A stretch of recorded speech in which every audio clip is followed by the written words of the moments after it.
All right, welcome to the Trans Talk Hub podcast. I will be your host, Alyssa. We have Braxton. Hello, Braxton. What's up, everybody? We have Penny, Hello. and then we have Elle. Hello again. So today we're going to talk about transitioning process. Before I get into, um, the process of transitioning, etc., I think it's very important to, what is like transgender people?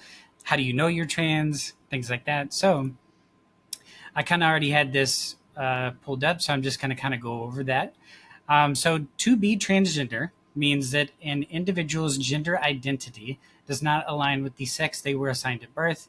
Gender identity is an internal sense of being male or female, while sex assigned at birth is typically based on physical characteristics such as genitalia. Transgender people may identify as a gender different from the one they were assigned at birth. For example, a person assigned female at birth may identify as a male, vice versa. So that would be, I guess, the full definition of that. I guess before, we kind of get into, the process and everything, does everyone align with that? Yeah, that sounds, to the masses, I feel like that's a good, straightforward type of definition. Yeah, you could get into the minutia, but for everyone, I think that's pretty good. Yeah. Yeah, I'd have to agree. Perfect. Awesome. Yeah, just kind of, I think Braxton, I talked to you a little bit about this before we started, but I think the reason of doing this podcast is more for like sharing people good information, sharing it in a good way, also ensuring that, um, maybe we kind of look to, you know, lower the amount of misinformation that's out there through this podcast and through these various different episodes. So first off, I guess to talk about transition process, obviously there is multiple different types of transitioning processes. You have your social, transition, which could be, you're going by a different name, you're presenting expression wise a little bit differently. And let's just say you stop there, right? And you do that for a little bit. And then you have to figure out, well, do I want to medically transition? Do I want to get on things like HRT? Do I want to have different surgeries like top surgery, bottom surgery? What do you want, right? Some people choose to have, the whole nine. Some people choose not to have it at all. So I think that's also a process. And then you also talk about the legal side of things, changing your name, your birth certificate. Like there's a lot of documents that you can change. I personally have changed my documents. So, for me, I would say I'm on the road to basically having done all three, and not done, of course, by any means. But I would say I'm pretty much fitting all three of those. But I guess before I get into mine, we can always kind of circle back to me. But I'm kind of curious to hear from everyone. So I guess who would like to go first? Ladies first, always. I'll defer to Penny since she's new. Okay. Hello again. I'm Penny. I guess, am I starting from like my when I realized I was trans and then go into the transition process? Totally up to you. If you want to like give like a full backstory into, leading into that, I think that's something that you definitely can do. Okay. I can definitely say that I knew I was trans from a very early age. Um, it took me just knowing, and it was a natural feeling that, for one, I was attracted to boys, and then two, I always felt weird about myself. And it also too started with like the image that I saw when I would look in the mirror, and I didn't feel like I was looking back at myself. So for a long time, like I didn't even like to look in the mirror because I wasn't seeing the person who I felt I was looking back at me.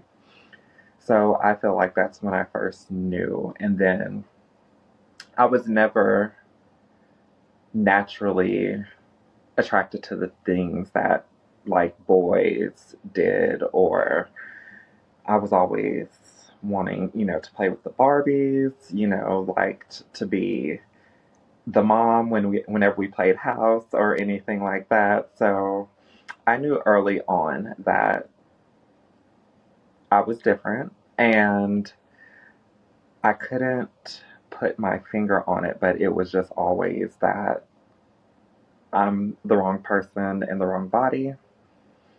I know we'll probably indulge more into the medical portion and just how that started, but I just wanted to give like an introduction on just where it started. And it definitely started from young age, and I just didn't feel like I was like other people my age, and I just didn't naturally do the things that boys, quote unquote, that age are supposed to do.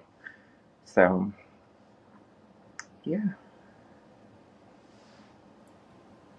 Well, thank you for sharing, Penny. I think we, clearly share a lot of very similar experiences with that. I think I view that in a lot of the same ways for myself.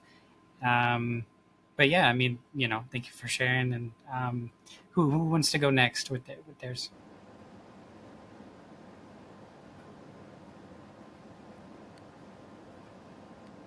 I don't think we can hear you. Oh yeah, I think you're muted, Elle. Yep. Sorry about that. You're good. Thanks for sharing, Penny. Hello Oh, again, thank you, thank you. Alyssa. Nice to meet you, Braxton. Nice to meet you as well. If we've got some longtime listeners, they've probably heard this story a few times, so I'll condense here, and kind of like weave it in a little bit into my medical or non-medical journey, however we're gonna say it. Um, so for me, acceptance and knowing are two different things. I knew for a long time, since I was, 7 or 8, that something was up, and it took me a good 30 years to figure it out, or to accept it. And the interesting thing is that before transition, I remember saying this. I remember saying this out loud, and I'm eating the words now. But like I was like, why would anyone get plastic surgery? Like it seems like a hassle. Like it costs a lot of money. There's got to be a lot of pain involved. You gotta be unconscious for it. You gotta get pumped full of drugs. I was like, why would anyone do that? And like, of course, coming from my own little delusional place of privilege as a at what I thought was a cis white guy, um and just thinking like, oh, I'm cute, like I'm fine. And then the voice in the back of my brain going, hey, you're not a dude, why aren't you listening to me? um but when I did finally start the transition process, and I finally accepted myself for who I am, and I started HRT, I pretty quickly warmed up to the idea, because I was like, well, HRT is going to change my body. Like, it's not necessarily plastic surgery, or whatever you want to call it, confirmation surgery, whatever. But it took me basically until I started having changes from the HRT to realize, like, well, we're already changing our body. Let's see what else is available to us. And I was lucky enough to have a very proactive endocrinologist who is also my general practitioner, and we have a very close relationship. And basically, as soon as I was ready for something, he recommended it, and wrote up the letters that I needed. And something that I thought was going to take years and years, because I've heard stories from other trans people where it does. And up until very recently, it likely did take a very long time. But I have been very lucky in the fact that I'm only a little over 2 years into my transition, and I've already had, I've had my breast augmentation, I've had full FFS, and I've decided it's time to pause because I was basically recovering all winter. I was basically just inside with bandages on all winter, and I want to enjoy the nice weather. And if any revisions need to be done, or I do decide, I am on the fence about whatever it's being called these days, reassignment or confirmation, or however you like to say it, on the fence about it. And that's a decision I can make down the road. You don't have to do everything at once like I did. And I've had some other trans people kind of poke a little fun and say like, hey, you're just like speed running transition, aren't you? And I'm just like, listen, I was presented with options and I took them. So yeah, so I've had both HRT and surgeries, and that's kind of a little summary of my story. Nice, thank you for sharing. I think that's very interesting. When you like your conversation on like the surgeries and things like that. Especially like I don't know. I think some people think like once you get one, it's onto the other, and then onto the other, and you wanted a break. Like you still had the one to get the others, but you wanted to give yourself like some time to get comfortable with yourself before you move on to like other ones. So I think that's really interesting to hear.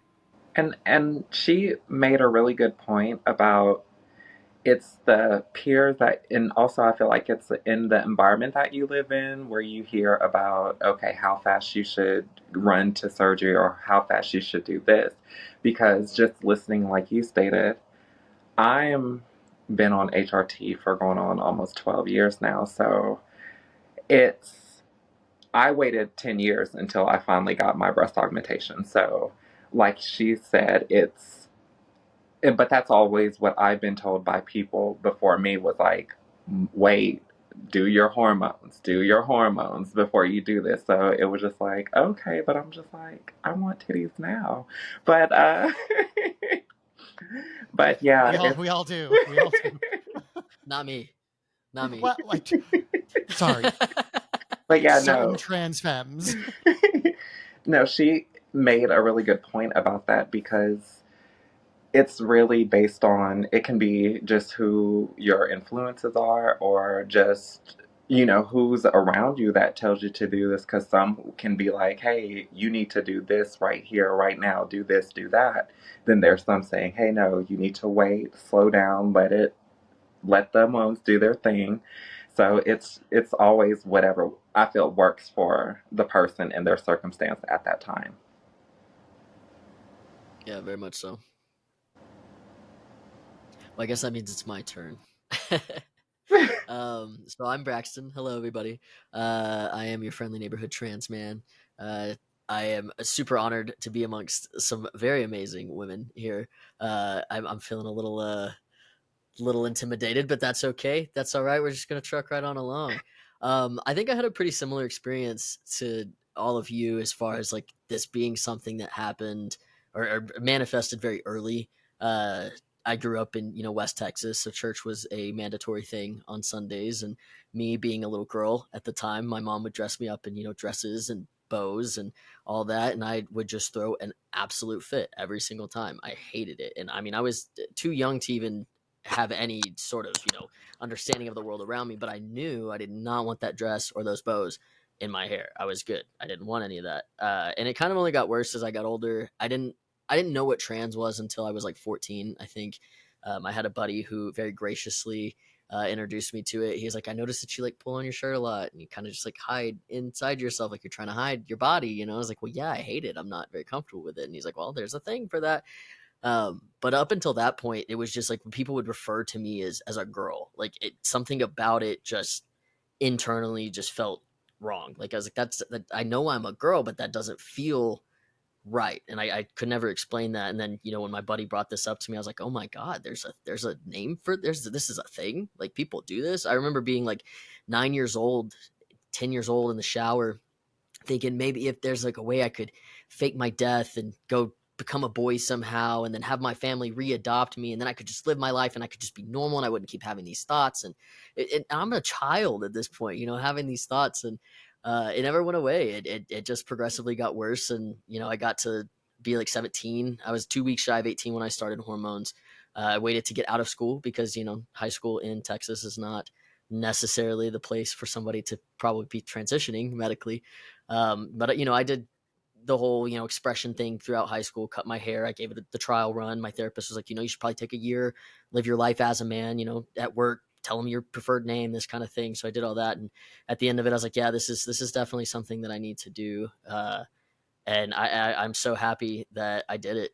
I'm a much happier person. It's sometimes I go back and I'll like watch videos from when I was a young kid and I'm like playing with my brothers or something. And it's just a very, very different person. That person was very lonely and very lost and very scared and just unsure of a lot of things. And now I get to live this life where I'm pretty certain of myself and pretty happy with myself and, all these good things. So I think that ultimately it's been a very scary journey, but it's been very, very rewarding and quite a beautiful journey when it's all said and done. Well said. Well said. Thank you for sharing. I think that's very, I've always thought it was very interesting to hear the other side of the journey, like, because while we have a lot of similar experiences, there's a lot of differences as well.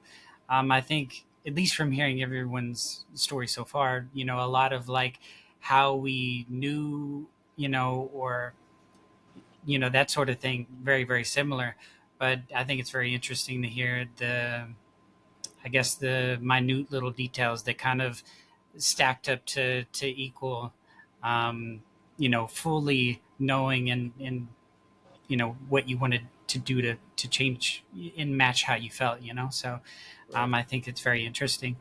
Um, I guess for me, I'll share my story as well. I didn't really do that from the beginning, in the same context. So I think for me, like, I remember very vividly, in, I think it was pre-K.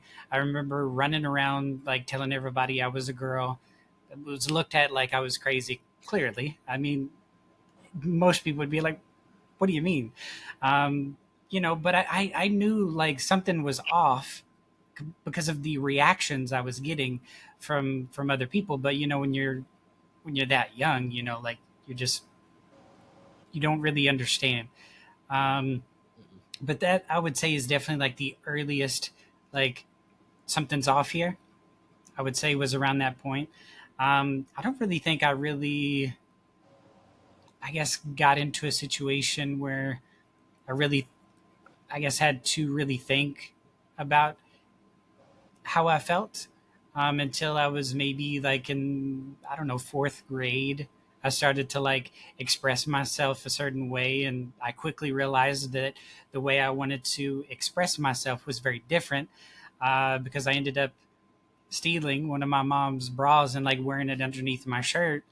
And I did that, like, I did that at school in Texas, and I, they definitely like seen it. I was ridiculed like crazy. I was called every name in the book. I won't repeat them for the podcast, but I'm sure you can imagine. Um, and then I like kind of shut down. I was like, why am I getting this reaction? Because like in my mind, I'm thinking this. I'm not so different from like other girls, but then I'm like, but maybe I am, and I didn't understand it, so I didn't like really, I guess, look further until, I don't know, maybe a year or two later. I remember hearing trans for the first time. I'm sure this isn't going to come as at a surprise, but I was watching RuPaul's Drag Race for the first time, and I remember hearing the word trans, and I was like, "What is that?"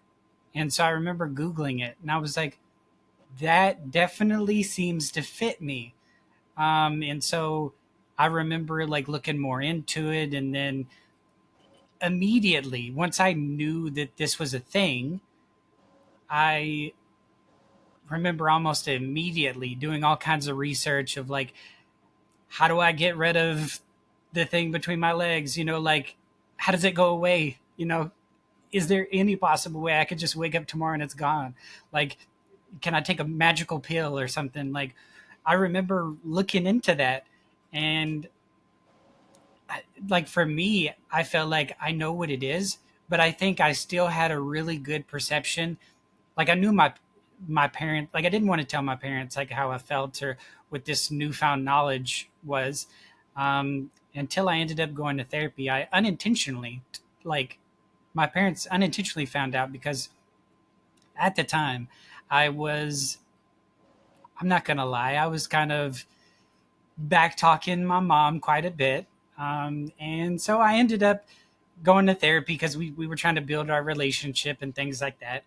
Um, and little did I know that this therapist was going to ask me to fill out this, I think it was like over 100 something questions, super lengthy. And one of those questions had to do with identity. And I think the way it was put together in the form of the questionnaire was, have you ever thought about being the opposite, like sex or whatever? And I was like, well, yeah, I definitely have. Yeah. And I answered it so seamlessly, like I didn't really even question it. I just kind of wrote it and forgot that I even put that on the paper. And then I remember handing in that questionnaire, and the therapist was looking it over.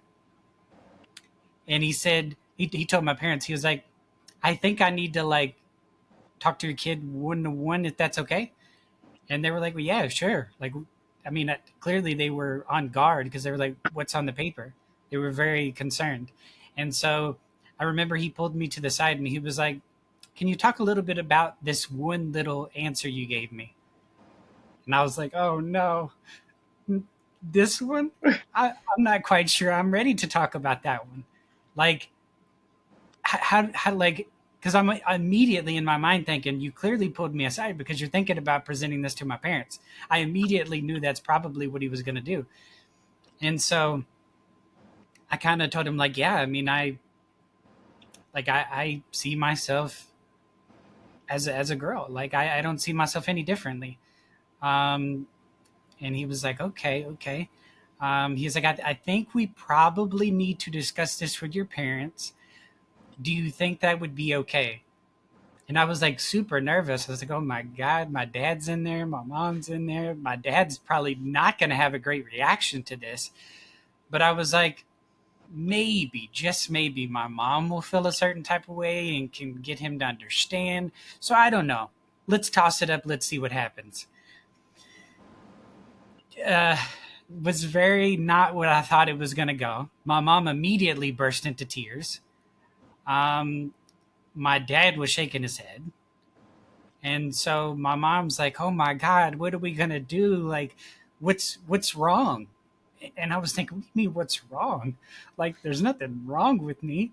And you know, the conversation was so wild because the therapist like was, like I'm not fully like going to be able to tell you like what the route is for all of this because I'm not the type of therapist that specializes in that, but I definitely know some people and we can go that route if we have to.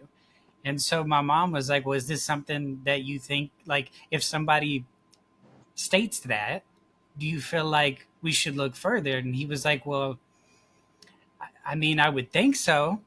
But my dad immediately, like, jumped in, was like, no.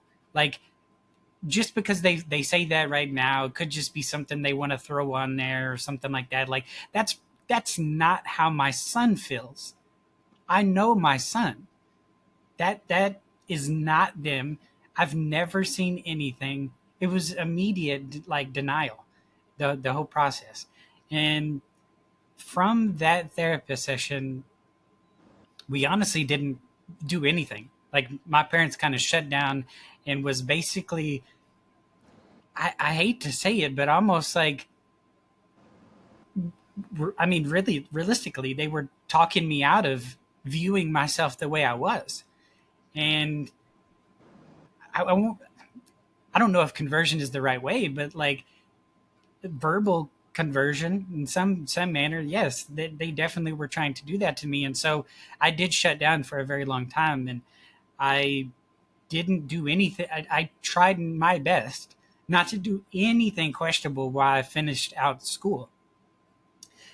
Clearly, I mean, what I did in fourth grade, like people didn't forget about. You know, they just thought like, oh, just a gay guy, whatever. Like nobody really looked into it. Um, you know, like I didn't view myself as that, but everyone else did, and yeah, I don't know. It was very interesting, and honestly, I didn't fully start looking into possibly even transitioning once I kind of did my research and found out about all of that and actually decided, hey, I need to go to an actual therapist who understands what this is. Um, I think that was around, I want to say around 1920 is probably when I seen the first therapist that was like, oh, yeah, I know about this. I'm very educated on what gender identity is. And so, you know, ended up having that session. And I think from there, that was the first time that I guess, started socially transitioning.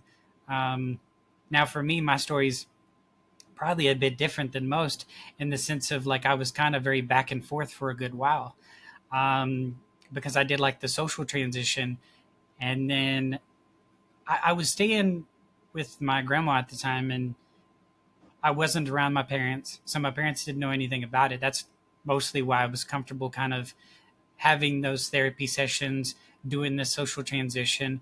My grandma was very supportive of it. She definitely seen that side of me that the rest of my family didn't see.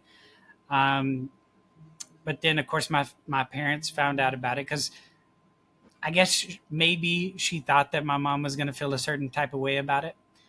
So she, you know, because I was like fully done up, hair, makeup, and everything. She's like, "You look like your mom," and I was like, "Oh God, that's like kind of scary, but kind of interesting at the same time." And so she was like, "You know, what if you sent this to your mom? Maybe she would like get it. You know, she's never actually seen you like present in a feminine way. What if she sees it and she gets it and she can talk to your dad?" And I was like, "Okay, let me see."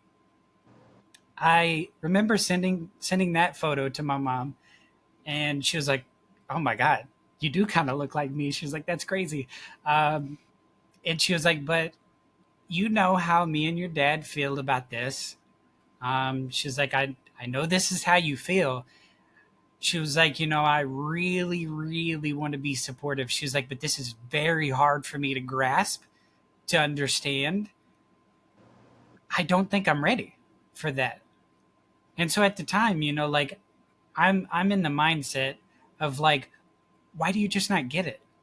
You know? Because I think there definitely is a time that I think like now, I understand that like when we go to our parents or family members or something like that, we should understand this is just as much of a transition for them as it is for us. And I think that when you're very early on, you don't think about that because you're only concerned about how you're feeling at that moment in time. Um, That's the opposite for me. I was feeling more about what my parents would think, so I kind of held it off just so that they didn't get anything. So it was, oh my gosh, I felt more shame on what they would get than like, I was like, okay, I can suppress this because I'm like, I would hate for this to happen or get this type of blowout. So I was more concerned about their feelings than mine, and that's why I held off for so long. Makes sense. that's yeah. I think that's interesting to hear too, because like yeah, you know, I don't feel like a lot of us have that viewpoint. I think that's very respectable that you actually did have the opposite viewpoint. Like you know wanted to not have them go that route, like of thinking or being viewed a certain way or anything like that. I think that's very very interesting. That you know that was your viewpoint in the through your journey. Um, that specifically was more so because I was my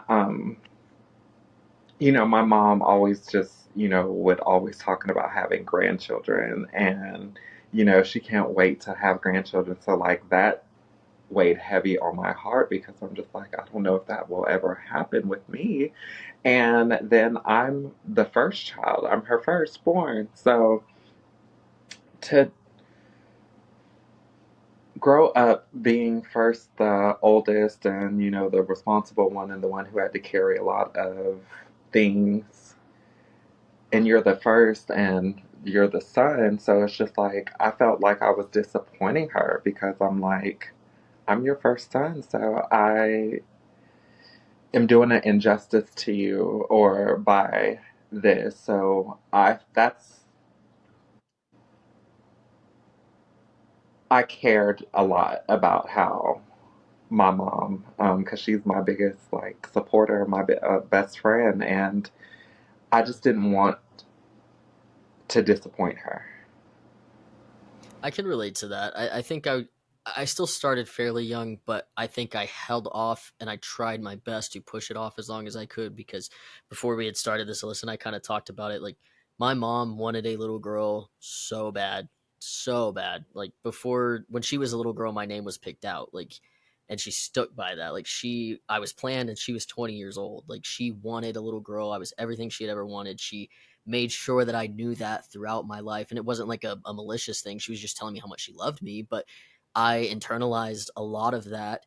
And I was so afraid that I was doing wrong by my mom by taking away this thing that she had wanted for her whole entire life. It was the pinnacle of who she was. She always wanted to be a mother to a little girl, and I'm about to strip all that away from you. So there is like this guilt that comes along with it as well. Like, transition's not always this selfish thing that we just do for ourselves. Like, I mean, it is like something we do for ourselves, but it's a lot of thought goes into it majority of the time about the people around us.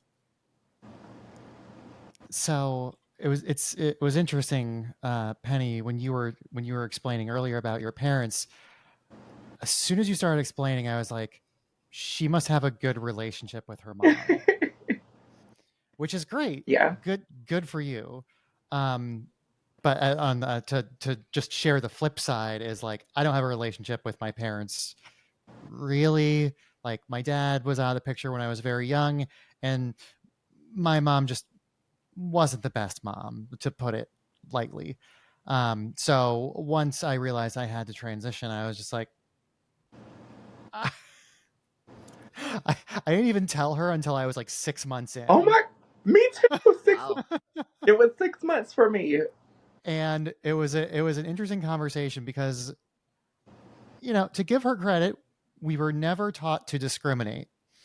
And she never said anything weird about trans people, never said anything like Mhm. racist or anything like that. So like, I didn't think it was going to be like a terrible reaction. I just didn't really care.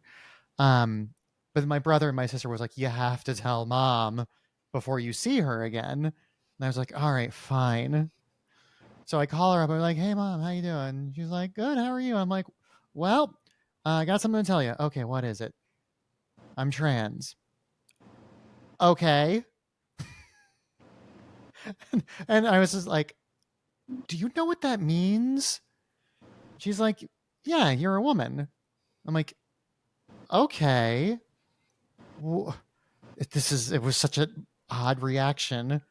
And I'm like, "Did you know?" And she's like, "Yeah, kind of knew something was up." I'm like, "Okay." And then immediately she's like, "How's the job?" And I'm like, "Good. Okay, we've moved on. Great." No, I love that because we have a canon story with that, especially with the 6 months thing. Because I was medically transitioning for about 6 months before I was like, okay, I don't know how I'm going to tell her, but I feel like I have to because she's going to start noticing these changes. And we were on our way to Walmart, and it started off me saying, Mom, I love you. And she was like, I love you too. And I was like, no matter what happens in life, I'll always be your child. And before I can say my next sentence, she was like, you want breast implants, huh? And I Oh was wow. like, what? I said, Yeah. She said, called out. And it I was mean, just like okay, like your thing, it was just like I was making such a big deal about it in my head. She was just like, okay. And it was like, I'm like, oh, okay. On to the next subject. She was just like, I just want you to be safe. And I did my job as a parent to raise a responsible human being. And that's all that I could ask for. I think it's interesting too to get that take, because I think, at least like on social platforms, a lot of the time now we see a lot of people telling younger generations of trans people that, like, kind of setting the expectation that your parents are the enemy and that they're not going to, and it kind of sets this precedent that gives us that innate fear when we're going into telling people that we care about. And I think majority of people truly don't care. Like most of them, especially if it's a parent, they probably know, right? You probably grew up doing weird stuff, and of course they pay attention to that. So they're like, yeah, something's off with my kid, but that's cool, whatever. But they know. So most of them just like don't care. Like that part, I don't think you can take away the internal fear from somebody, but I would at least like for these younger generations to know that most people aren't just going to hate you just because you're trans, or they're not going to like just be against you. that is a great point, Braxton. To anyone who is listening to this who might be going through or like beginning to question, or they were where we were, just kind of like started because we had to, and we'll figure out the Yep. rest. Right. That like I think previous media and current media and current social media tells you that like this is something to be frightened of.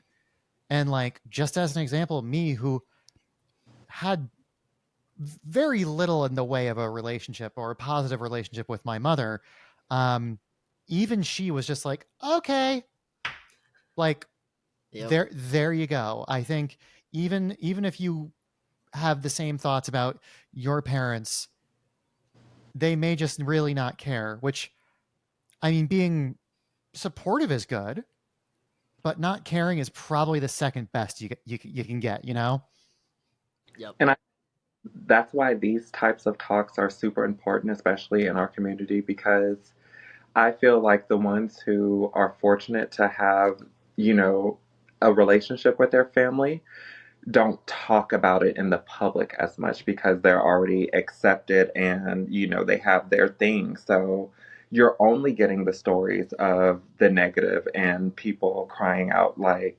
stating that, they only have these negative experiences because they're not probably getting enough of positive experiences that there are families who support their kids no matter what. And it's just, you don't see that because, of course, you're going to have a better headline when you have terrible Yep. parents and, Well, just trying to live in your truth. And, but they still also forget that, like you stated at the beginning, this is a transition not just only for us, but for our family members as well. So we also still sometimes have to learn to give that grace without automatically jumping to defense because we still have to give people a chance. Like sometimes people just like, I'm this and you're going to need to do this now. But if over 15 years you've been calling me or knowing me as this, like it's still going to take some adjusting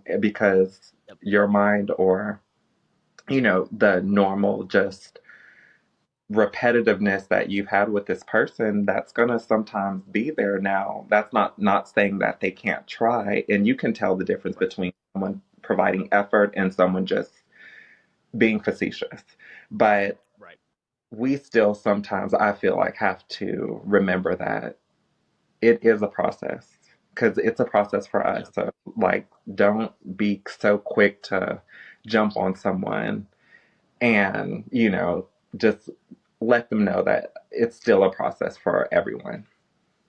Yeah, I love that you use the word grace, because that's something that I've used a lot. Like when I talk about my relationship with my mom, when I first came out, she had a really hard time with it. And I've always said, I think that it was the grace that I granted her in that time to mourn the child she was losing, gave her the space to then be very grateful for the child that she had essentially gained. And I think that grace is a big thing in that, because that's what we're asking for from everybody else, is to give us some grace, to recognize us as humans, just kind of overlook some of the scary parts of it, I know, but just give me some grace and let me show you I'm just a person. So if we want that, we have to give that first. And I think that's something that's very important for our community to come back on and realize, is that we have to facilitate that. We are the anomaly. We are the thing that people don't understand. We're outside of the norm, if you will. So we need to be the ones to offer grace, to be the peacemakers, to be the middleman, to be the voice of reason. We've got to get back to that. So I really love that you use the word grace. Yes, no, thank you. And again, like, you've all been just making really, like, it's great to hear these types of stories, especially, like, I'm sure we're all Elle, where are you? I am in Connecticut. Okay, Connecticut, away there. Now I believe the rest of I'm in Texas right now, but I come from I live Are you? in Alaska, I come from California. So just the fact and that we have similar stories, but just different types of backgrounds, lived in different areas. We're a lot similar more than we think.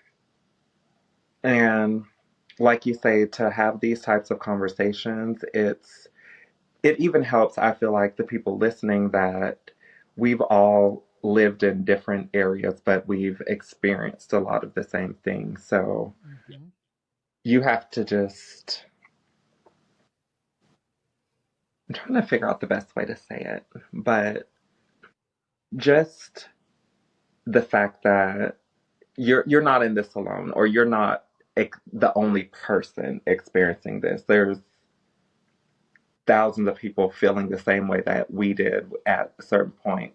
So it's just, there's people out there, and as long as we uplift each other, I feel like we can make it. I feel like Absolutely. I feel like we'll be good.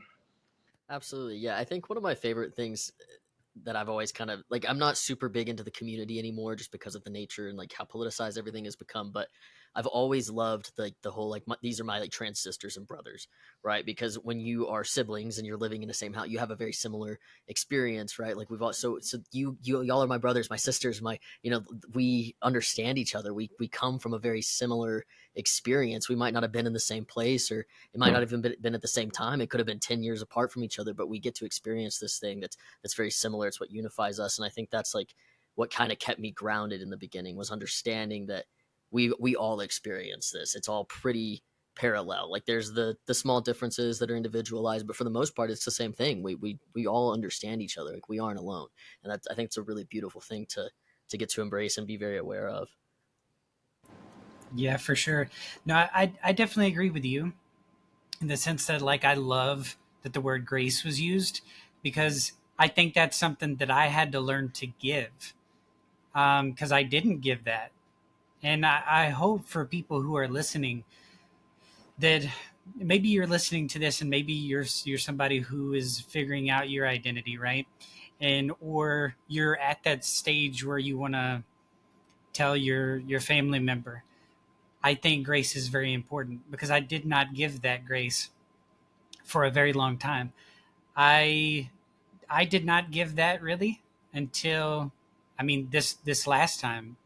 Um, because like for me, um, I kind of did the social transition and I stopped because my parents' support wasn't there. And I know it's very easy for a lot of people to say, like, well, just don't care what your parents think. That's very hard to do, because I'm the only child. I don't have brothers, I don't have sisters. I'm the only one. So, like, I finally had to realize that that's why it was so difficult. Because there is, like, from my dad, a lot of the struggle was because I'm not going to carry on the name. I can't do that. So I think this last go around, I finally see that, and I actually brought it to him and had the conversation.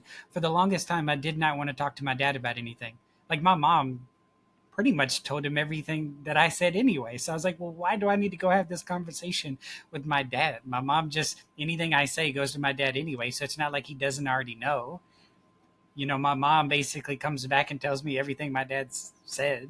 You know, I had a pretty good relationship with my dad, but only really up into the point of me transitioning. We kind of got very much apart there for a good little bit, because my dad basically told me, like, if you start this, I'm never going to be in the same place as you ever.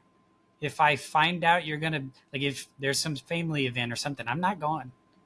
If I go and somebody tells me you're not going and you show up, I'm leaving. I was like, wow, that's that's crazy to me. Um, but he was dealing, like, now I know, like, he was, that's something he said. It probably was out of emotion, because now I have a very different experience. Because I finally did have that conversation with my dad. If I'd have never had that conversation, I would have an idea on what I thought my dad thought about the situation as, but it's not how he actually thought about it. Because when I sat down and I had the conversation with him and I told him, first thing I said is,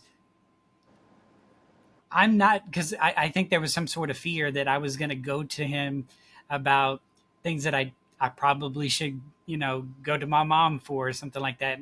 Or he was going to lose those conversations about sports and video games and all these things. I think there was something in my mind that was thinking, maybe he thinks he's going to lose all of that. And so I went to my dad and I was like, hey, first off, I want to tell you that I am not going to come to you about conversations that I should go to mom for. You like, we can still, like, have the same relationship we had before. We can talk about the same subjects, sports, video games. I'm no different than I was before. I'm expressing myself to match the true me. I like, not everything has been a lie. Like, I just haven't presented the way that I've always felt. Yep. I actually still am interested in sports. Like, I still play video games. None of that has changed. Um, and I think that's maybe a misconception that I think maybe my dad had, but and some of that might have been it. But the number one thing was that I wasn't going to carry on the last name. Like, I wasn't going to have kids, and so I had the conversation with him, and I told him, and I said, look, I my path is a lot different than maybe you had pictured it to be, but I think we can have a really good relationship even with that difference. Like, maybe I can't have kids or whatever from the, like, the typical sense, right?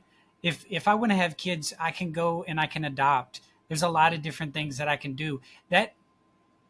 Sure, it's probably much different than how you would like it to be, but in the overall scheme of things, it's not that different. When you adopt, um, a child, you treat them no different than you would if, like, things would have gone how they typically go, right?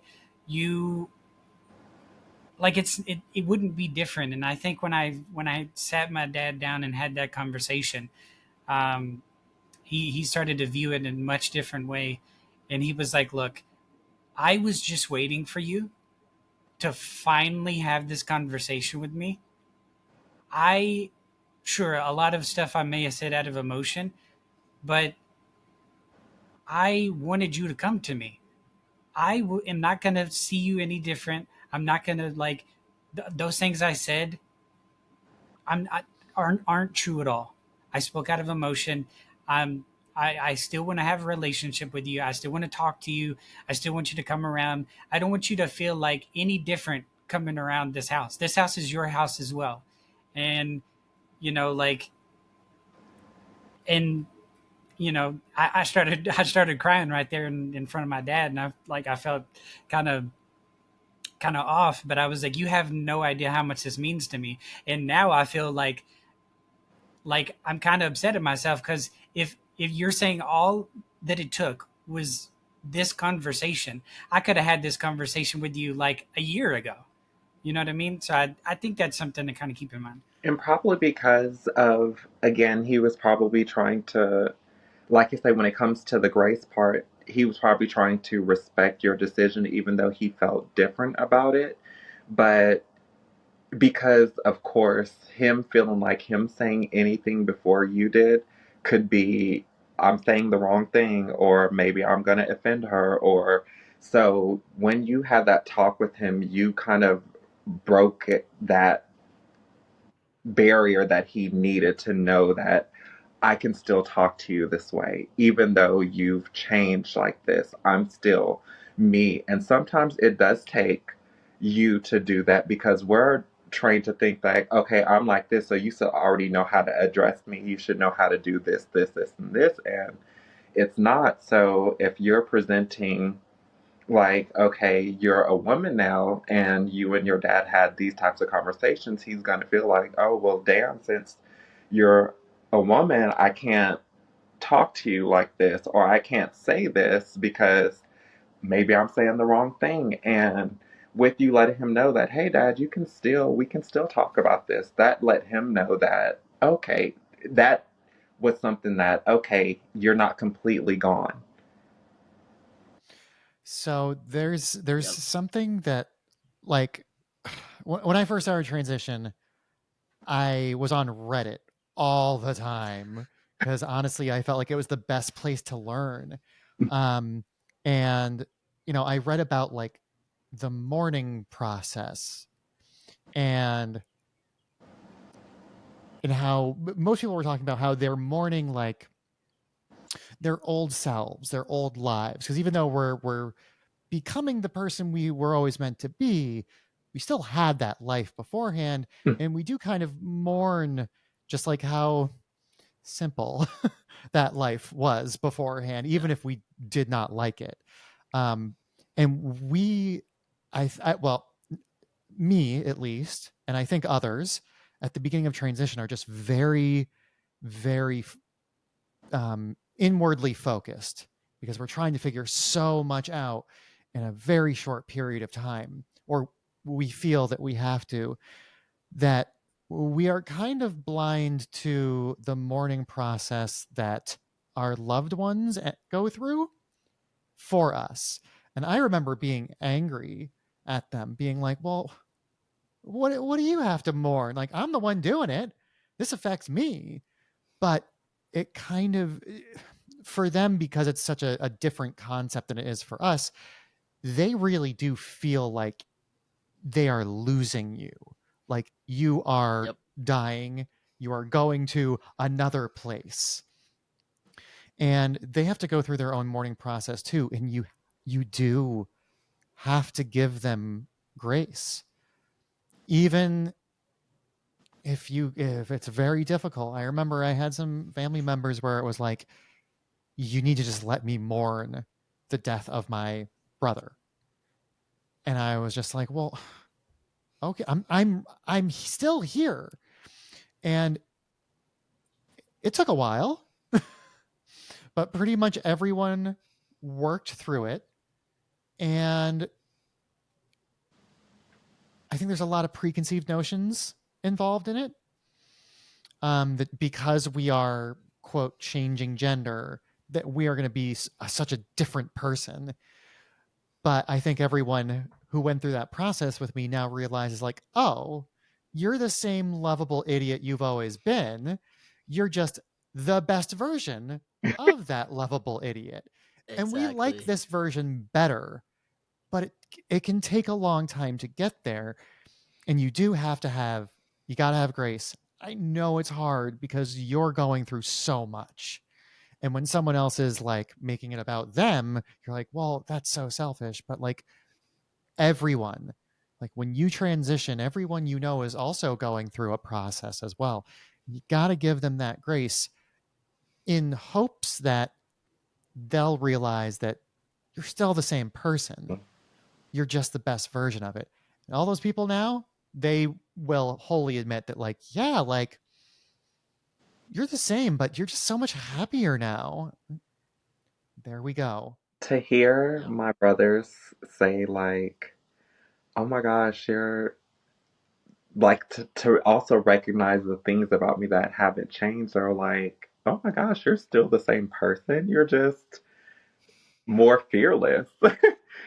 So, like, my brothers, like, that's who I kind of in thought it was going to affect more, but my brothers actually, both of them called me when they found out and was just like, you are my hero because you are being authentically yourself and you don't care. You are still being you. And that was like one of the best things I've had. Like, they love their big sis. Like, my little brother literally calls me every other day. Like, we have such a strong family unit that I couldn't ask for anything more. And sometimes I feel it's, what did they call it? Like, survivor's remorse, when you survive, but someone, I sometimes feel like that when I'm talking about my experience because there's so many people who don't have that opportunity to have that type of closeness with their family even after transitioning. Because I feel like after I transitioned, we got closer. So I love to speak on my experience to let people know that it's not always negative. And, you know, it's it's a process. There's still things that I have to go through. It's not just super easy, but when it comes to my family support, that has always been very strong because we were a close-knit family before the transition. So it only solidified that afterwards. And I remember you saying, and this is something I wanted to ask because Alyssa was an only child, and I feel like Elle, you said you have siblings. Braxton, I don't know if you were the only child, but I got lots of brothers. like, how is Unfortunately, that? right. Like, what's that part of transitioning like when it comes to your siblings as well? Because you would hope to think that, these people who you know, went through it the roughest with, like growing up or whatever, are going to see you for who you are, but that's always not always the case. Sometimes either they can be the ones who are most hurt or lashing out, or they can be your biggest advocate. Because I have a friend who she hasn't transitioned, but she is a lesbian, and her brother just like feels like that is like the ultimate worst thing, and he treats her terrible. So that's what I wanted to know. Is that something that you guys that do have siblings had to deal with outside of just, we're always talking about our parents, what our parents think, but Right. was it something that you had to that changed with your sibling dynamic? I mean, I have one biological brother who is my absolute best friend. I love that kid. And then the rest of them are stepbrothers. My stepbrothers were really awful about all of it, uh, constantly. I remember my brother came over. I lived in this duplex with my mom and my younger brother, my biological brother. My mom and my brother were going to move to Dallas with my stepdad, and so they needed help moving a bunch of stuff. So of course, the stepbrothers come, and at this point, I'm fairly far into my transition. Like I definitely don't look like a girl, talk like a girl, act like a girl. Like I look like a dude. And they were just like very just like obviously calling me by my birth name and the wrong pronouns, and like just like finding ways to slip it in. But I think a lot of that's because they were my stepbrothers.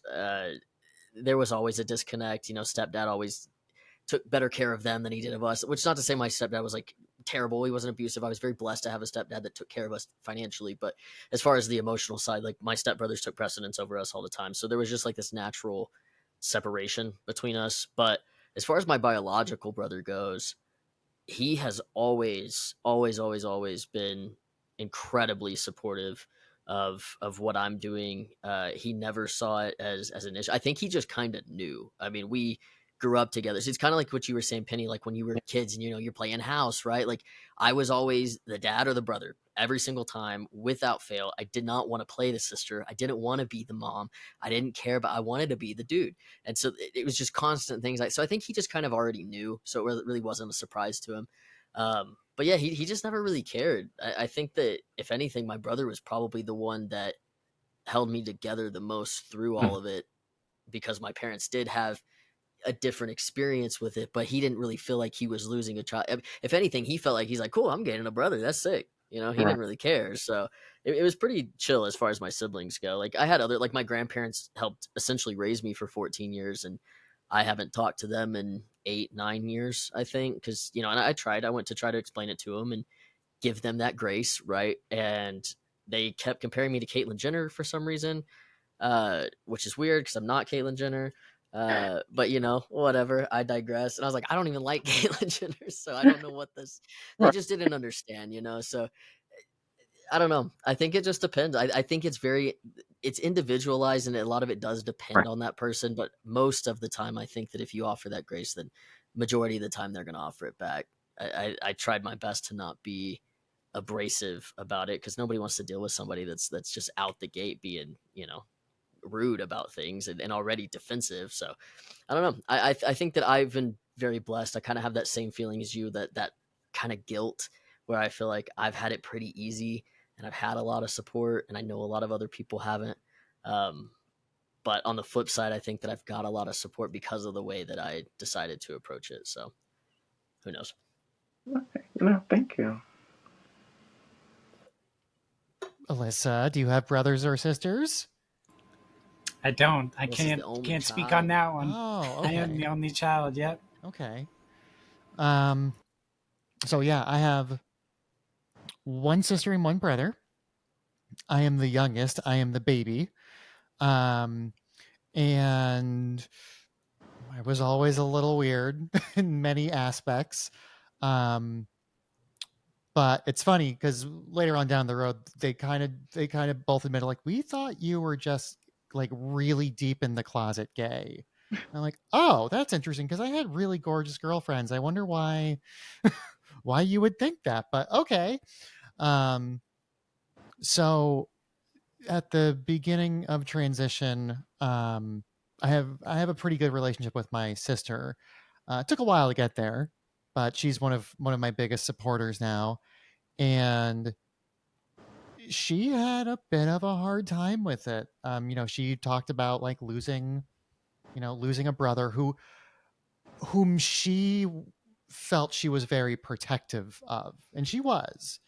So I think she felt like she was not just mourning a brother, but like losing a role, like almost like a squire losing a knight, like very Right. like Do you feel like a like maybe she duty. might have felt like she failed in protecting you by this being a thing? Maybe. And then my brother, who's older and is actually considered a different generation. He's Gen X. Um, I wasn't quite sure how he was going to take it, to be honest. And I actually had his wife tell him, because I was too scared to do it. Um, and as a preparation, because like at some point I'm going to come over and I'm going to look different. Um, and I think he did his best. I think it took him a little while. He was a little weird. My sister worked through it. We worked through it together. We had conversations, um, and she just said, "You just gotta give me time." Like there's certain things that like I'm just not quite ready to talk about with you as my sister. We'll get there, but like you gotta give me time to like get the brother kind of out of my system. And we're to that point now. It took a while, but we're to that point now. I already told you about my mom. The interesting one, the wild card in all of this, is my niece, who is well, at the time she would have been 9. And I was like, how do I have this conversation with her? Because I should probably have it before I just show up. So she doesn't think I'm like kids are bold. being like, and also like, not that I would ever do this, but like I was kind of the wacky uncle. So like I didn't want her to think I was just being wacky. So her mom and dad decided they were going to tell her. And she told me the next time I saw her, she's like, yeah, mom and dad said we need to talk. And they sat me down at the dinner table. And I thought I was in deep, deep trouble. Like I thought I did something. I started thinking about like all the things that I Poor did. kid. I was like, my grades are good. I don't know what's going on. And then they said, you know, Uncle Blank is now Auntie Elle. What do you think about that? And I was like, okay, well, what do you think about that? And she was like literally shoveling food into her face. I had like a mouthful of spaghetti. She's like, it's fine, whatever. Like, I don't know why people are making a big deal out of it. I'm like, I love kids, man. okay, They're simple great. creatures. And like, and like her parents were sitting there and they were like, yeah, she didn't bat an eye. Turns out like there's a bunch of trans kids in her class. And like, it's nothing. It's completely normal. She's like, I don't know why mom and dad were making such a big deal out of this. You're a pretty girl now and you're still wacky. So like, I don't that was interesting, but very, very affirming and like kind of just gives me like hope, you know? And I know we all, you know, probably know this at this point if you've dealt with children in any capacity that like they're just so much more accepting, so much more quick to learn. Oh, yeah. Whereas like, you know, that's the generation before us or even two, whereas the generation ahead or two has a much harder time with change just in general. Very stuck in And I'm speaking traditions. as a millennial or a zillennial as they call them. But yeah, it's been an interesting process. All the reactions throughout my immediate family. That's so interesting to hear like all those different stories. Like from me, yeah, I didn't get the experience of a brother or sister, so I think it's very. I mean, it sounds like it either could have went really good or like really tough, you know. So I think it's interesting to hear that. I mean, clearly, I'm probably like, I feel like more people often than not probably have a brother or sister, so they can probably relate to those stories. But I think it's also interesting, you know, for those who might be the only child to see that it's probably gonna potentially be difficult in a different way, because there is no brother or sister in the picture to make up for that. Because actually, my mom has told me that directly. Like, hey, if you would have had a brother and you would have said that you were trans and you were going to go through this journey, we might not have took it as hard because your brother could have carried on the name. Right. So it's cool. We still have one, so that's fine. Yeah, that's interesting. So that's kind of what I was thinking when you were logic talking that about I that. used to live. Yeah. I was like, well, I have younger brothers, so those kids that you want so bad, they can have them. Yeah, same. And my brother has since had a nephew, so I was like, well, you got what you wanted. You can't have any expectations put on me anymore. I don't want it. Yeah, absolutely. Yeah, I think this has definitely been a good conversation. I think maybe an eye opener to a lot of people who might be going through things currently, and for those that aren't, I think it's maybe good to hear that, you know, actually advocating for the grace, right? I feel like for those, because my mom has told me direct, like, hey, you aren't getting it. I feel like I'm losing a son. And so for me, I had to get to the point of giving the grace. But for a lot of, like for each of you, you basically gave that grace. You gave that time. I didn't, because I was so into how I was feeling and what I was going through that I was like, why aren't you getting it? You know? And I think we have to get past that. We have to get to that grace point. And I think it's good for the listeners to know that while for me, I didn't initially give that grace. I eventually did get to that point, just in a much different way than each of you. Um, I still got there, and it worked out in its own way. Maybe not exactly how I would have liked it to, but it still worked out.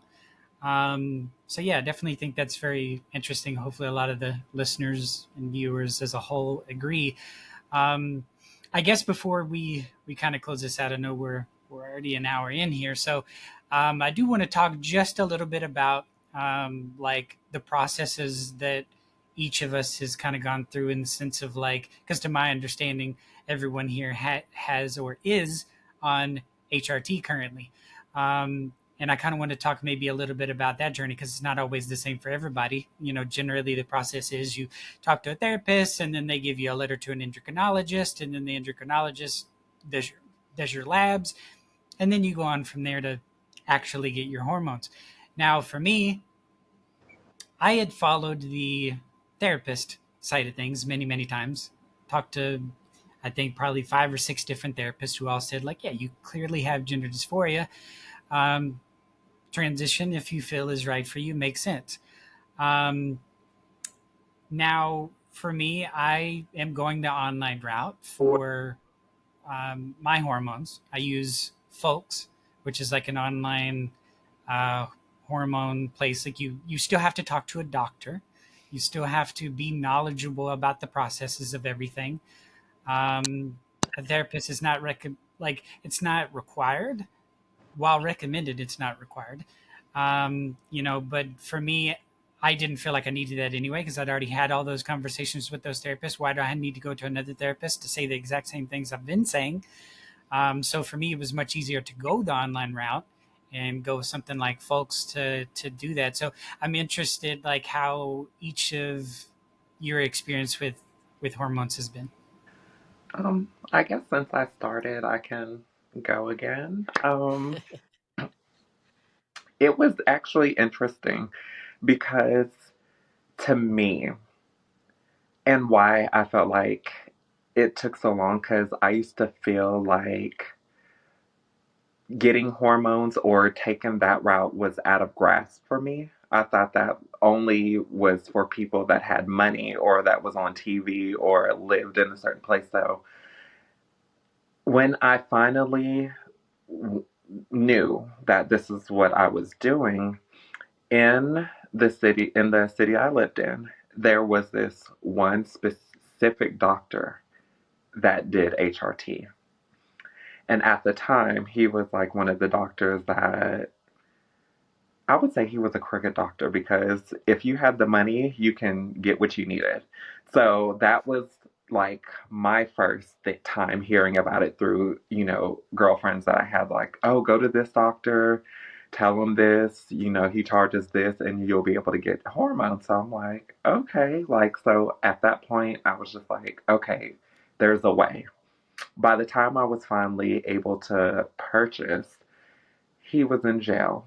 They had got him. So I felt like, oh my goodness, back to the drawing board.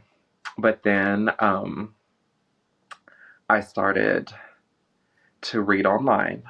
It was, I don't know how I stumbled upon it. I think I was just doing my research about HRT, and I stumbled across this trans hand guide, this online web medical person, and they had like they stated that they weren't, this isn't like an official, but it was like an unofficial guide to transition if that's what you wanted to do, if you couldn't do it medically with an actual doctor. They was like, these are tips for you to do so I found like the regimen or like that I felt like I wanted to follow. I found this on overseas, it was called in-house pharmacy. And you were able to purchase hormones without an actual prescription. So that's where I first started. So I purchased the syringes, then the estradiol valerate. I had the injections, and I just followed pretty much the dosage that was recommended on the guide. So I did that for a while, and I did start to notice like the changes, but I still always wanted to do things the right way. So I wanted to do a medical transition with an actual doctor because I wanted to make sure I was doing things right. So by the time I finally get information from another good girlfriend, because at that time, girls were big gatekeepers. Like, they did not want to give up any information. So that was like, it was just really hard trying to figure out where to go. So I was finally able to go to, a doctor who, was able to see me and, do everything that needed. And at that time, she told me based on where my hormone levels were, like they were pretty okay, but I could do more on estrogen. So that let me know that I wasn't killing myself doing self medicating. But from that point, I started, I was able to get my prescriptions, and I've just been getting my hormones through like my doctor since then. But I medically transitioned by myself for about a couple years before, and I started at 25. I'm 37 now, and yeah, it it was a journey, but once I was finally able to like get with my doctors, it was smooth sailing from there. That's so interesting to hear because I know a lot of people do, of course, shun the whole like self like medical route, like going and getting it without a prescription and stuff like that. But like for you, it worked, right? You did eventually find the process of how to do it, like through a doctor and all of that. But I think maybe less of a stigma needs to go on it because I think there is a really bad stigma on self medicating. For you, it worked, and you did eventually go through the process. But I don't think that like now we can try to give good information from the go. Like, hey, look, these are all the resources. Like in the description, I'm going to share a lot of those resources to make it easy for a lot of those people who may be watching. But it's it does work for some. It has worked, and I think that's interesting to hear your story on that. That that's where you started, and you eventually got to the process that needed. And just to add on part of that, it definitely also too had a lot to do with the time that occurred and the location because again, it was only one doctor in the whole city of Baton Rouge that did HRT, and there were a bunch of doctors. So it's really where you can get it. And at that time now, of course, times have changed, and we've evolved as a people to where like, okay, now that doesn't sound so far fetched. But at that time, it was who can you get these resources from, and who does that. So that played a big part on how long it took or why I had to go the journey that I did, because by the time I found a doctor who was able to prescribe you with the hormones that you needed, they were arrested because they were under investigation for doing fraudulent things. So it was like, and I was so determined too, because I'm just like, I've been hiding who I wanted to be for so long, and I'm finally at the point to where I'm ready to just be and not care anymore. And it's just like I'm not ready to go back into the closet or into hiding. It's just like I've made it to this point, so I'm gonna do whatever I need to do to achieve it. And like you say, it could be a stigma, but I didn't look at it like that because it was like I had to do what I could to make it work because I didn't have doctors or places readily to give that type of assistance. Yeah, I think it shows how far we've come too, because I transitioned 10 years ago, so I think 2 years after you would be where that falls on the timeline, and it was kind of similar. I was in Texas, small town, West Texas, and there was one doctor that knew anything about anything trans related, really, and it was a process. And I feel like nowadays it's not near as hard to find information and doctors that are willing to help you with this. And 10 years ago we didn't really have that, so I think it's really cool to like see. I know that we don't really pay much attention to that nowadays, but I feel like we have there's been a lot of progress made as far as trans people go and the transition, Yeah. and recognizing us and giving us the care that we need. I think that we are kind of, we focus on it like not being that way, and I don't know who's out here telling people that it's not, but like clearly we've actually made progress. It's pretty cool to like Yeah. see that in action.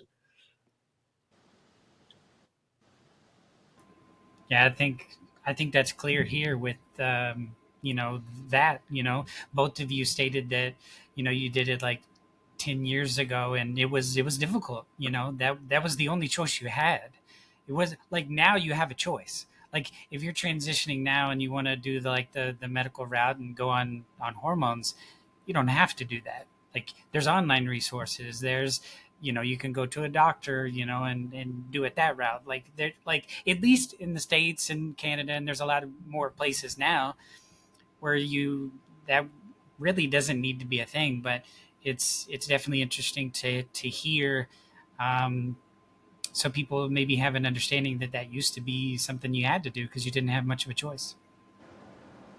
So, Alyssa, bringing that up, before my transition, way before my transition, I dated a few trans women, and the very first woman I dated who was trans, um, I remember hearing about the struggles, like the just like waiting and waiting and waiting for things to like getting appointments and like um making sure like you have letters from people and basically like you have to go to therapy for this amount of time. You have to have these letters saying like, oh yeah, you did this, you did this. And just like a lot of waiting, a lot of gatekeeping, a lot of like, are you sure? um so when I accepted that I was trans, that was kind of my baseline, and I was like, this is going to be a long, hard process. And not that it isn't, but like I'm gonna say this now. I'm gonna put a disclaimer on this before I start explaining this. I have amazing privilege and luck in my transition. So when I was thinking something was up, I actually lived in an apartment complex with a trans woman, and we knew each other through a mutual friend, another neighbor, and we always used to hang out at this little fire pit out in like the courtyard of this complex and just sit, chat the night away. And her process came up a few times, and of course I was always very interested, and I was like asking all these questions. And when I finally came out, I remembered all the things she had said. And I was like, wait a minute, that's so different from what my girlfriend said 13 years ago. Whereas like now, I this was my process. My neighbor's like, just call them up, say, hey, I'm thinking about starting HRT. And it's this doctor's office that's one town over that literally specializes in trans people. That's like their entire clientele is just trans people. And I went, I signed some paperwork for informed consent, which basically just means I am of sound mind and I know what I'm doing. And it was like they took some blood, they ran some tests, and then they called me up and they're like, "Yeah, you're healthy enough to do this. So come on in and let's get you pumped full of estrogen." And like literally, it was like 2 weeks later, I went in for the appointment where they instructed me on how to like use a syringe and a needle and how much to do. And I passed out the first time giving myself a shot, which was hilarious. So they put me on pills. And I just started just like that. I was on patches and pills. And speaking of like waiting the 6 months or so, there were other places where I could not wait 6 months because some things started happening. Listeners can't see that I'm motioning towards my chest. Some things started happening that I could not hide. So I actually had to mostly come out about 3 months in, like at work, socially, because it was like, Right. I can't, I gotta start wearing a bra. This is unacceptable. So yeah, and I was on patches for a while, and my doctor is just this wonderful, just beautiful gay man, and we like get along so well. I wish we could hang out, but I think there's some kind of like HIPAA violation in there somewhere. And like every time he sees me, he's like, "Hey, girl," I'm like, "Hey," and he's like, "You're looking so and so," and then he's, like I said, extremely proactive. I thought I would have to wait at least 2 years before we could schedule a surgery. And it was basically a year in where he's like, "So, have you thought about surgery?" And I'm like, "Every fucking day of my life. What are the options here?" And he's like, "What do you want? You can do your face, you can do your chest, you can do south of the border. What do you want to do?" And I was also lucky enough that during the pandemic, I was jobless. And in Connecticut, when you're jobless, you can get state insurance. And I was actually unemployed for a long time, like a lot of people during the pandemic. So I happen to have this state insurance, which in Connecticut pays for your HRT and pays for your surgeries as well. And I know, I know, I am very, very lucky that I have had pretty much everything not just paid for, but just done. And like there hasn't been this big deal like, "Oh, you gotta wait, you gotta wait, you gotta wait." Like not even 2 years in, I had FFS. About 2 years in, I had breast augmentation. And I am, every day I tell myself, "You are so fucking lucky." Oh my gosh, I wish I had to go through like 3 consultations, paid 2 down payments, and lost those and never even went with any of the original people. Then I was like, I found my doctor and I was just like, "You're the one." And I realized that like it's Connecticut. It's a very just different place. Like as far as this is something I didn't even realize until I really started transitioning, is like Connecticut might be like, made fun of for being like boring or rich or just like a bedroom for New York City. Like, yeah, all of those things are true, but like they love trans people here. I don't know what it is. Oh, I Oh, love Maybe I should it. move to and Connecticut. pizza. We love pizza too. That's actually what I have for dinner today. So you're all in Texas? I'm originally from Texas. I currently Oh, live in Denver, Colorado, though. gotcha. Okay. Okay, I was in Denver not too long ago. My brother lives in Denver, so I love it. It's a great place. But I'm in Houston. Yeah. And as you already Town. know, I'm in like North Texas, out where I could be in Oklahoma. Very nice. What's that little strip for? Like right above the little hat on Texas, there's this like, little strip of Oklahoma. Yeah, I was Oh, just okay. lazy. How I don't it's know why that happened. how it looks on the map. It's like that little Yeah. line. Yeah. What's there?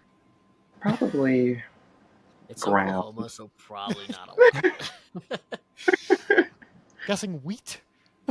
Something like that. Just Who just knows? just a little grass. Anyway, sorry. I told you, wacky. All My good. I mind think we're all a wanders. little wacky.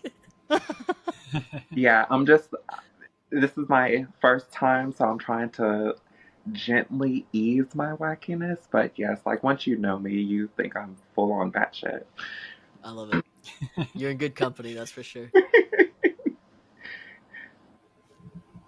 Yeah, well, I guess at this point, I mean, we've pretty much discussed, multiple different avenues, from social to medical. I mean, legal wise, I don't really know. We've talked about that, but I will have some links in the description, if you want to know like how to, at least in your state, change your name, markers, whatever you're looking into. I definitely will have the Texas one specific for those that are in Texas. I already have that because I went through it. So I will have that. But there is a link that I'll have in there as well that basically encompasses all 50 states, for the US as far as anywhere else. I'm not sure on that process. So that part you might have to look up. But is at least if you're in the States, I do have a link for you on the legal end of that. But yeah, I mean, I guess before we close up here, any final thoughts, anything that any of you kind of want to throw in? I think I can start by saying I think the one thing to take away from the conversation that we've had today is that there are a lot of similarities between each, trans person, but each transition and each journey is very individualized. And I think it's very important to remember that your journey is your journey. There might be things that worked for me that won't work for you, or vice versa. I might be able to keep contact with my family, but it might not be great for you to keep contact. So, just take everything the way that you need to. Keep your own best interest in mind. Make yourself your first priority, and the rest will follow. Beautiful. I would say that, um, similar to what Braxton stated, is that we all go have our own process to go through and never feel like you're going through this alone or you're the first one that's doing it, because there's just probably how you feel at that moment. There's someone 100 miles away that feels exactly how you do. And just know that there are people that can help, and a lot of good resources. Even if you don't start the actual medical transition part first, start with a forum or even like a chat group or something to, talk to people first, so that you can, just discuss those thoughts or feelings that you have, so that when you go and start your journey, you have a support system and you know why you're transitioning, not just because you think you're going to look hot as a chick, but transition because this is actually what you want to do. Very well said. Okay. Final thoughts. If you put a bunch of trans people in a room together and tell them to talk about a specific thing, they will talk about whatever they want for an hour and a half. I mean, it's listen, like, we all have a similar journey, but our story is wildly different. Like that is something something that I didn't realize is that, like, when I first started talking to other trans women, you think like, oh, like, we're both trans, we're gonna be besties. That's not always the case.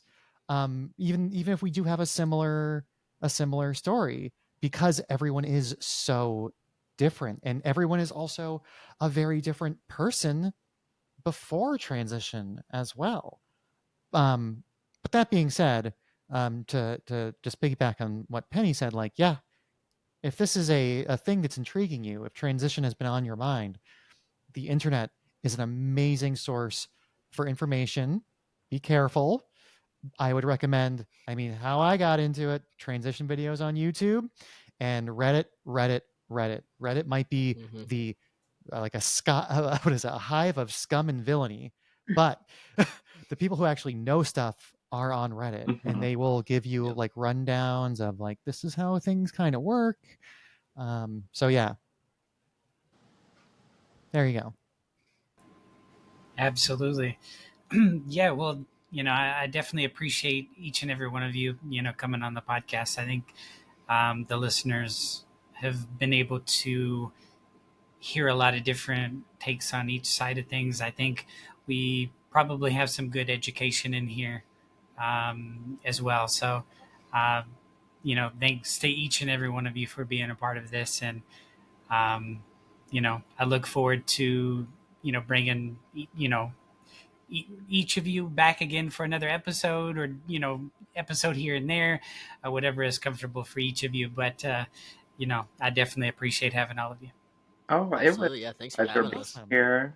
You were a lovely group of people. I definitely, that was going to be my thing. I'm like, I definitely hope I get to come back, and next time I'll get to have my headphones on so I won't feel left out.